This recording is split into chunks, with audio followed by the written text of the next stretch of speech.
আসসালামু আলাইকুম, সবাই কেমন আছেন? আমি আল্লাহর রহমতে ভালো আছি। নিয়ে আসলাম আপনাদের জন্য সস কিভাবে বানাবেন।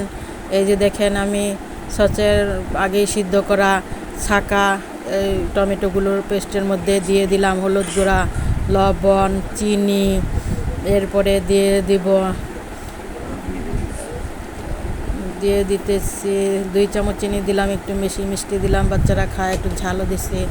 তারপরে দিয়ে দিলাম তেঁতুলের কাঠ দিয়ে দিলাম। তারপরে এখন দিয়ে দিব লেবু এরপরে দিয়ে দিছি ভিনেগারটা দিলে তাড়াতাড়ি সসটা নষ্ট হয় না।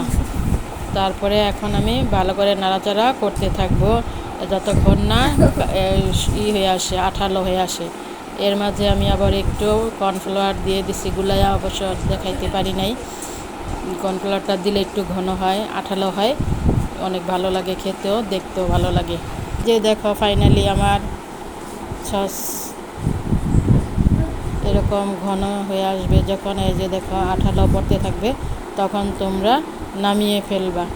একবারে আঠা পানিটাকে, পুরো পানিটা গাঢ় থেকে শুকায় যাবে।